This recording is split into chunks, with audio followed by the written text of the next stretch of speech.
Merci beaucoup. Bandeko Nyonso Yakasai Central. Bino Nyonso Boza éparpillé. Dans le monde mobimba, l'Europe, Asie, Amérique, un peu partout, Afrique du Sud. Bino Nyonso Yoto Sololaka, parce que vous considérez Genor TV comme la chaîne de chez vous. Ouais, comme la chaîne de chez vous. La chaîne qui a toujours souhaité que le Kassai Central se développe. La chaîne qui milite vraiment pour le développement de cette province que nous avons toujours considérée comme oubliée, abandonnée, laissée pour compte, parce que nous avons connu dans ce pays Kasavubu comme président. Après Kasavubu, c'était Mobutu Sese Seko Kukumbendo Azabanga comme président. Après Mobutu, c'était Mouzé Laurent Désiré Kabila comme président. Après Mouzé Laurent Désiré Kabila, c'était Joseph Kabila Kabange comme président, Mampouya, Moutounangaï, Tchekevara, comme président. Et après, c'est maintenant le tour de Félix Antoine Tshisekedi Tshilombo, appelé affectueusement Fachi Béton, Moukantombolo. Voilà. Et donc, tous ces présidents qui se sont succédés dans ce pays ont connu la difficulté de cette province, mais malheureusement, ils sont tous partis. Il y a l'un quand même qui est encore là. Les autres là sont partis. Et ils ont laissé cette province toujours dans ces malheurs, dans ces gouffres, dans cette paupérisation qui a déjà atteint son paroxysme. Voilà pourquoi nous sommes venus, nous sommes là comme la voix de cette population du Kassai Central pour parler, pour que tous ces gens-là qui nous suivent découvrent qu'il y a une province qui souffre au centre de la RDC. La province qui est au centre de la RDC. La RDC qui est au centre de l'Afrique. C'est-à-dire, Kassai Central est au centre de l'Afrique. Mais cette province est vraiment oubliée. Voilà pourquoi nous ne lâchons pas l'affaire. Nous sommes là toujours, nous parlons, malgré les attaques, malgré les menaces de quelques fils de ces terroirs qui estiment que nous sommes contre eux, qui estiment que nous les attaquons, tout ça. Non, moi je ne suis pas contre personne. Moi je vous ai toujours dit, moi quand je parle du Congo, je suis pour tout celui qui milite pour le développement de ce pays. Et quand je parle pour le Kassai Central, et donc je soutiens tout celui qui milite aussi, qui fait le même travail que moi, quels que soient les domaines dans lesquels il évolue, mais qui fait quand même le même travail que moi. Je les soutiens, je dois les soutenir. Mais je suis contre tout celui qui complote avec des adversaires, des ennemis de notre pays pour le détruire, ou de notre province pour la détruire. Ces gens vont me rencontrer dans leur chemin, c'est ça le problème. Vous savez, mon avantage, c'est que je ne suis pas derrière ces gens-là. Hein? Avec la main tendue comme ça. Non, non. Je ne suis pas derrière ces gens avec la main tendue. C'est ça mon avantage. Mais bande kobele, tant que on a besoin de souffrir. Pour le bâtiment, il y a leader na bango besoin soutenir parce que va dire que non, le boko na sima. Pour aller à pose méga, il faut bango de intervenir. Pour foutre en il faut bango intervenir. Pour aller sabana foutre là-bas na classe, il faut bango de intervenir. C'est la différence avec moi. Je ne suis pas derrière ces gens-là. Le problème, c'est quoi? Na coopéraka bien, na bango nyonso. Oui. Mais ce qui a dérapage mouké, papa, na leki na dénoncé. Et ce qui na dénoncé, zapo, ozonga nanzela, osala malamu, mboke ke liboso, province nabiso et ke liboso. C'est ça, ce que moi j'ai fait. Mais malheureusement, bande komususu na ba chaîne de chasse na bango, bazo kanisake. Nazo zombongo ya tel pour attaquer tel, nalia que pas tel pour attaquer tel, naza pro tel pour bundisa tel. Non, ngana melankampe murakoze ataruambi. Ouais. Tokopera na bandeko na nyonso, baza bandeko tokoperaka. Bakulutu respect belé na bakulutu nyonso.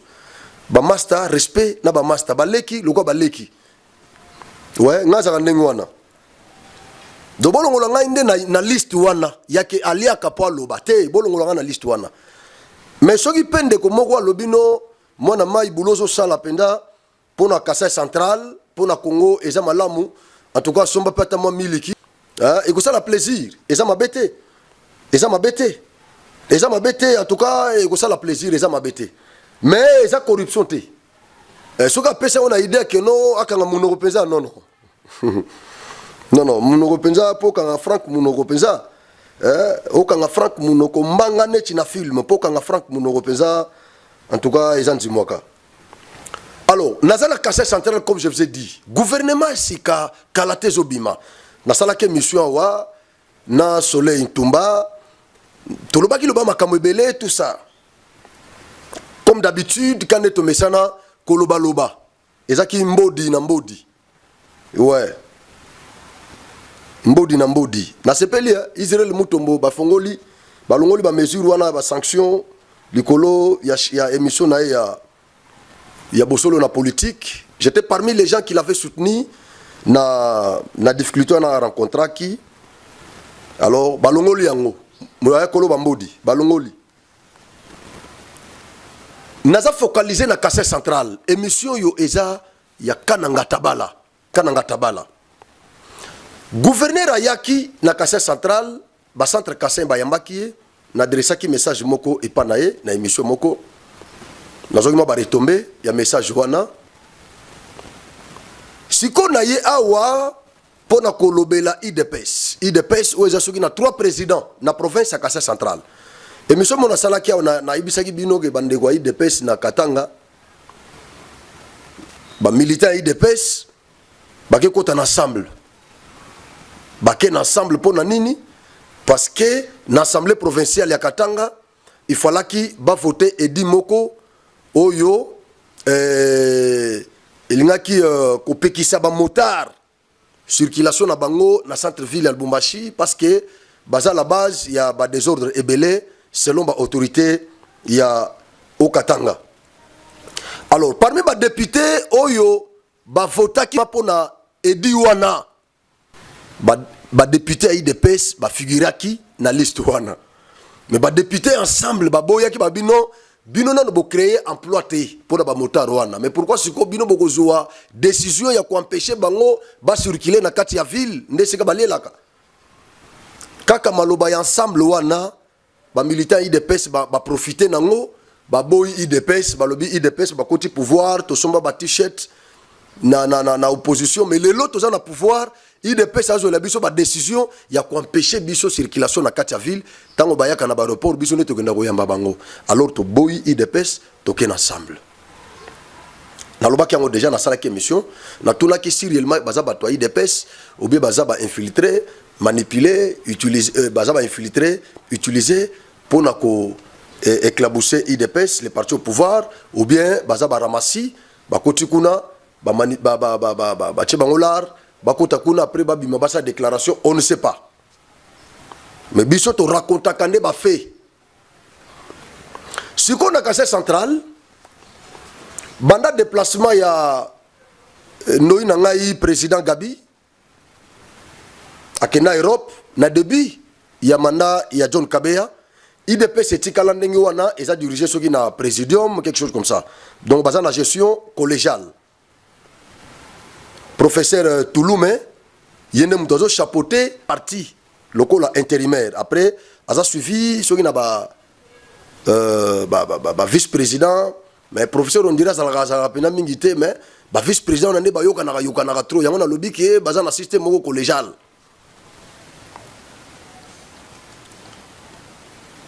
Sikoyo ezaki tantôt Justin Touloume côté Moussoussou Jean-Jacques Tchibolape côté Moussoussou donc deux présidents oyo koto yo na batunaye oyo pe koto na batunaye Touloume azaki contre John Kabeya il vivait aux antipodes avec le régime Kabeya mais Kabeya pe mi fabriqué pe mutuna bango Jean-Jacques Tchibolape. Alors selon bandeko IDPS il y a professeur Justin Touloume bango balobi John Kabeya nde mutu ayaki ko diviser biso ortosto yokanaki déjà. Il y a 2 mois que le comité de discipline de l'IDPS avait dit que les deux président là, Jean-Jacques Chibola, na professeur Justin Touloumé, le débat n'engage pas encore les partis présidentiels au niveau provincial. Comité de discipline, bango ba désignaki Kanoulambi pour achapeauter parti présidentiel na niveau ya province. C'est-à-dire pour na comité, selon comité ya discipline, Kanoulambi de président ya UDPS. Justin Touloumé na Jean-Jacques Chibola bango mibale bazo engagé parti te wana comité. Mais entre temps bango mibale pe bazo mi considérer pe loko ba président. Baza pe na batu na bango. Donc maintenant c'est compliqué. Wana za cuisine interne ya UDPS tokoko takunate. To raconter ka ba fait. Problème na biso sikoyo awa eza nini? Eza ba murmure. D'abord lettre moko et ça les tours, il y a les réseaux sociaux, na ba Facebook, ba WhatsApp, partout tout ça. Na za nangon presque na ba compte na nyoso o ba tindeli nga babilo wanengona. Na lettre wana bazako interdire ba membre ya UDPS, ba cadre ya UDPS, ba député ya UDPS ko participer na gouvernement provincial ya gouverneur Moïse Kambulo. Balobi mot d'ordre euti na Kisasa et pas ya Augustin Kabouya. Pas plus tard que la semaine passée, député Willy Wishiye, Aza membre de PST, je ne sais pas ce que Aza membre de PST, je ne sais pas. Mais Azaki n'est pas Sesanga. Na mandat passé Azaki suppléant Sesanga, a Wakompe élu, mais je ne sais pas ce qui a quota déjà na PST.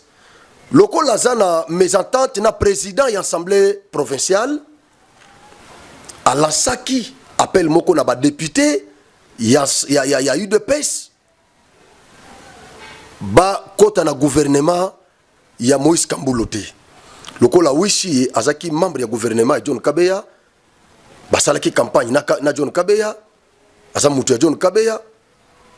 Donc, Bango Bazo estimé que Kambulo, Loko la renversaki Kabeya, donc Aza adversaire ya Kabeya. Et pourtant, bango nyonso baza bana ya Kasai central. Kasai central de maman na biso nyonso. Les individus peuvent passer, mais les institutions restent. Gouvernorat oyo mutali boso kota yango eza mukenga shabantu. Monima netikala wana na sima ya bâtiment administratif wana. Bandamu Kenga Shabantu Tina Moïse Kambulo. Combien de gouverneurs qui se sont succédés au Kasai central? Baza Ebele. Kabaya Kei, Kambulo, lobby et cause à la peta mususu, Franco Zoloba, et cause à la peta mususu. On ne sait pas. Yango nazo bisabandeko baza déjà kuna, ne soyez pas désorgueillés. Soko Zaki, Kokopere bien baninga, Zala bien abatu.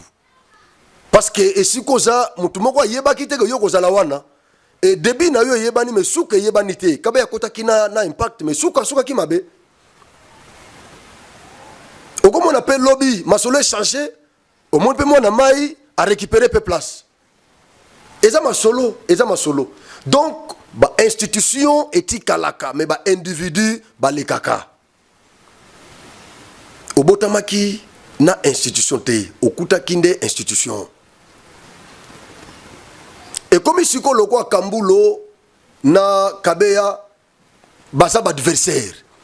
Ba pro Kabeya na ba pro Kambulo bazo kanate. Mais na kati ya équipe à Kabeya, ezana ba mususu oyo batikali na bakepa Kambulo baza bantouré sous Kambulo. Mais mususu ba radicaux bango batikali. Si ko question nazo tuna, bien que le professeur Justin Touloumé a démenti communiqué wana à lobby, communiqué wana et outil na bureau, il y a eu des pestes. À lobby ça fake news. Signature wana lobby ça yété. Wana professeur Touloumé. Mais entre temps ça y est mon côté monsieur nous appelle Jean-Jacques Chibola. Mais signature siko ezawan ezande ya professeur Touloume. Ya lobby IDPS asali communiquer en dengue. Ça n'engage pas l'UDPS au niveau provincial. Bamoussou balobi oui, eza solo. Bah député IDPS bah au côté dans gouvernement. La question que je pose maintenant, si les députés de l'UDPS ne vont pas entrer au gouvernement de Kamboulo, quel sera maintenant leur planning après? Ils ont quelle intention? Le fait de ne pas accepter d'entrer dans ce gouvernement ici pour construire la province, c'est avec quelle intention? C'est ça. C'est là que, parce que nous sommes, moi, comme je vous ai toujours dit, nous sommes une masse critique.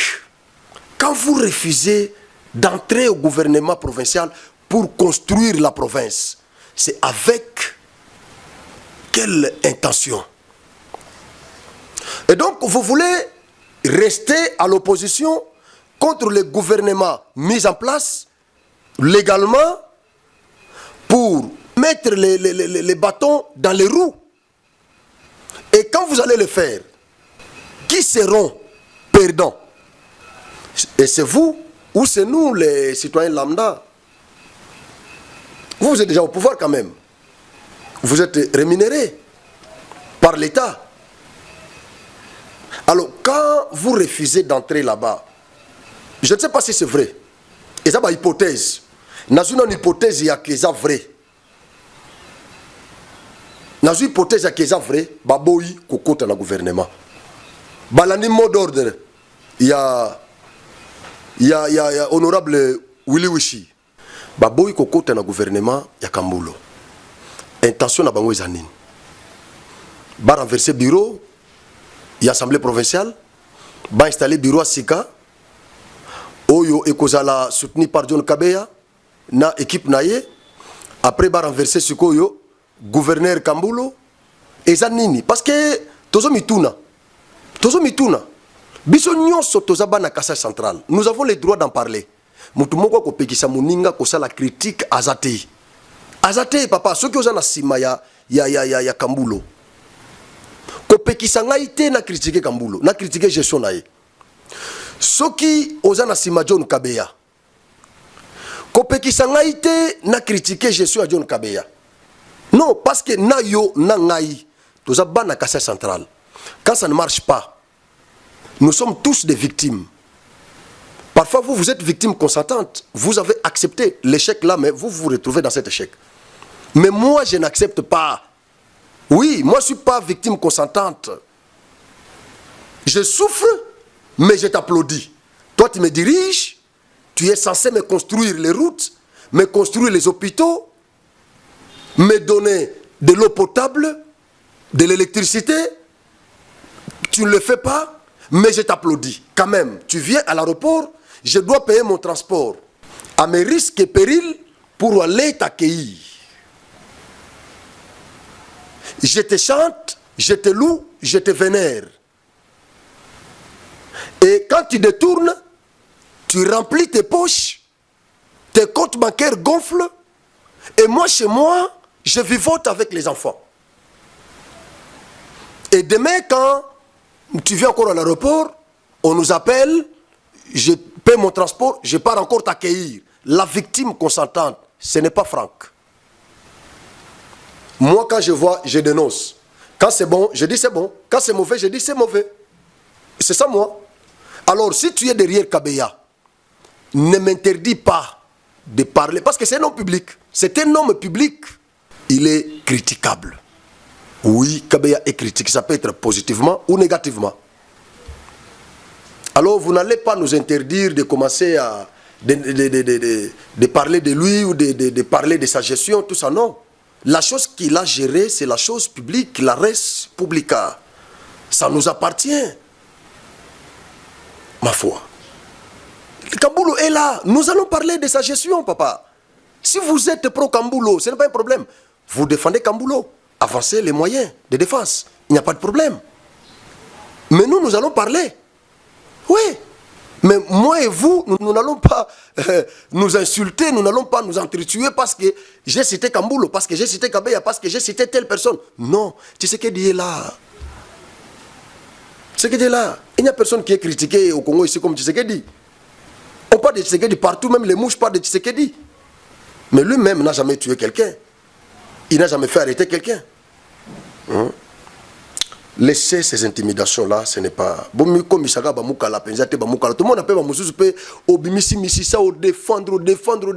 Souka nango soko mi retrouver te, yomoko tomboki à l'épa, au sali défection, au KI, na opposition, au komi attaquer sur Mutuno wana. Tout le monde a déjà wat, tout le monde a plusieurs fois. Tout le monde a. Alors, na même hypothèse, au Nazalaki, ce qui bandeko ya IDPS, bazana logique wana, ya kokota kunate. Na intention ya ko renverser bureau, ko renverser régime, na ko bisa bango que province eza bino mokote. Pour ça ba élu au biso to tcha na assemblée provinciale, mais province eza biso nyoso. Biso pe tozana droit na province ya Koloba. Et aussi mbate. Tout royo pour garder quand même gouverneur moko sala 5 ans na pouvoir. Total à ce qu'il va faire. Total à ce qu'il va faire. IDP ça na pouvoir. Ce qui na province à Kassai centrale, IDP ça kozala aux antipodes. Na gouverneur ou azana pouvoir. Mais bisonde to ko empathir. Parce que bakobanda kochaye ba bâton dans les roues. Financement kozala te parce que IDP ça na pouvoir papa. Ba ministre rebelle na kini baza ya IDP. Il y a finance aza ya IDP. Basala biso yeo akei. Ba projet bela au financement ezate. Akei, ba komo landaye akimi akei. Oya remplacer ya IDPS. Bo yebisanga sikoyo. Est-ce que recette na biso locale et koki vraiment ko sili sa ba desiderata ya ba centre kassayen? Question mark. Alors nazo plaider en faveur ya gouverneur. Ouais. Parce qu'à outil qu'on soit pouvoir non à diriger te bande quoi IDPS bo diriger qui province boti ki lande quoi diriger ce qui bo lobi ke boko kota te ba raison eza na mukanda wana ono to kota te parce que Kambulo azana ba soutenir qui et tout ça wana eza raison te Kambulo ayibisi bino nengwana te mutu nyonso ko linga ko kota o Kambulo ko mona ka ko kota na gouvernement na ye a travailler na ye akoki ko benga ye. Il y a beaucoup de composantes provinciales qui peuvent être invitées à diriger la province. Où est le problème? Alors, ce qui bokoboya, kokota kuna, na intention mabete, qui boti que la baninga peut pas travailler, mais entre temps soutenir quand même le régime, ça sera une bonne chose. Parce que l'échec y a Kambulo, et koko na mapeka Tshisekedi. C'est ce que vous ne comprenez pas. Ce qui naissait, plan Wanezali, il y a qu'à combattre Kambulo a échoué. Pour besoin raison, au Balba qui a IDPS, n'a échoué qui, ce que Kambulo a IDPS, il n'a pas échoué. Mais plus Bango a échoué, et plus nous sommes appauvris, plus nous nous empâtissons. C'est pourquoi je vous ai dit que moi je ne suis pas victime consentante. Je ne suis pas victime consentante. Moi je dénonce. Je dénonce. Malgré que nous avons une équipe, il y a Kambulo, tout ça, mais moi j'entends que Kambulo a ça la makambo à promettre Bistan Wayawa. Biso to bénéficier parce que Biso n'est pas usager. Ba bénéficier les abisso. Ba contribuable pèse abisso. Ba ça les abisso to bénéficier. Alors bino boya na liru wana te. Ba geger na bino esuki la wana botika gouverneur à sala. Bozaki na pouvoir awa to les laki awa tout ça. Botika la sala. Ba ko linga okota bakota oba omona kino ba okota te bovanda me botika ya sala plan ya mabe ya ba pétition ya ba motion tout ça te. Je vous dis na obimisa misisa mutu misa mutu ekobima misisa mutu ekobima misisa ya mutu ekobima botika Kambulo a diriger province. Merci.